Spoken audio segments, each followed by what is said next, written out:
Welcome back to our channel. నేను మీ మాధురి.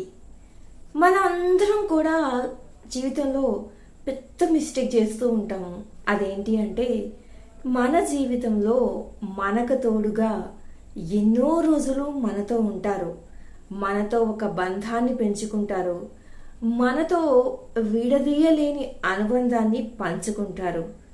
కానీ సడన్గా ఏం జరుగుతుందో ఏంటో తెలీదు. ఆ దేవుడు చేసే మాయే అనుకోవచ్చు, ఈ లోకం పోకడ కావచ్చు, లేదైతే విధిరాత అనుకోవచ్చు, లేదు అంటే మన కర్మఫలం ఇంతే అని అనుకోవచ్చు. వీటన్నిటిలో ఏదైనా కావచ్చు. ఎంతో అన్యోన్యంగా ఉన్న ఆ బంధానికి దిష్టి తగిలి కూడా ఉండొచ్చు. అమాంతంగా సడన్గా ఇద్దరి మధ్య బంధం లేకుండా పోతుందన్నమాట. ఒక మనిషి ఇంకొక మనిషిని విడిచి వెళ్లాల్సిన పరిస్థితులు వస్తాయి, విడిచి వెళ్ళిపోతారు. ఎలా అంటే మన టైం బాగోనప్పుడు తాడు కూడా పాము అవుతుంది అన్నట్టుగా పెద్ద విషయానికి కాకపోయినా చిన్న విషయానికి కూడా అది తీసేంత పెద్ద విషయం కాదు, కానీ అంత చిన్న విషయమే ఆ ఇద్దరు బంధాన్ని విడదీసేస్తుంది అనమాట. ఏంటి ఇంత పెద్ద స్ట్రాంగ్ రిలేషన్షిప్ ఇంత చిన్న విషయానికి వెళ్ళిపోయిందా అని అనుకోవచ్చు మనం.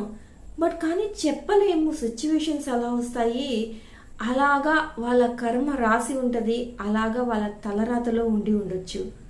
అంతెందుకండి, అంత బాగా ప్రేమించుకున్న రాధాకృష్ణులు ఒకరి తలరాతలో ఇంకొకరు లేరు. అంటే కృష్ణుని జీవితంలో రాధ ఒక ప్రేమికురాలుగా మిగిలిపోయిందే కానీ ఒక భార్యగా ఉండలేదన్నమాట. ఇంకా అలా చెప్పుకుంటూ పోతే అది వేరే మ్యాటర్. బట్ కాకపోతే నేను చెప్పేది ఏంటి అంటే చెప్పలేము, ఎలా అయినా జరగచ్చు, బంధం ఎప్పుడైనా విడిపోతుంది. కాకపోతే ఈ బంధం గురించి, ఈ విడిపోవడం గురించి ఎందుకు చెప్తున్నాను అంటే ఎప్పుడూ కూడా మనం లైఫ్లో చేసేది ఏంటి అంటే ఇంత అనుబంధాన్ని పెనవేసుకున్నటువంటి వాళ్ళని మర్చిపోలేము.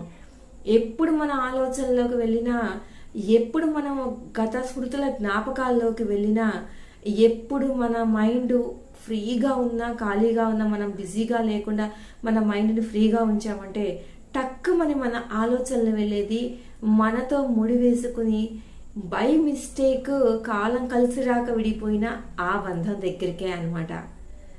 కాబట్టి మనం ఏం చేస్తాము, ఆ బంధం గురించి ఆలోచిస్తూ ఉంటాము.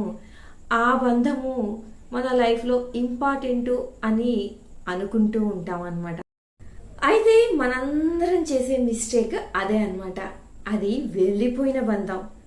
మన నుంచి వద్దు అనుకుని పోయిన బంధాన్ని గురించే ఆలోచిస్తాం. కానీ అరే ఆ బంధం పోయినాక ఆ బంధంలో నుంచి, ఆ డిప్రెషన్లో నుంచి మనల్ని బయటపడేసినటువంటి మరొక బంధం మనతో ముడిపడి ఉంది.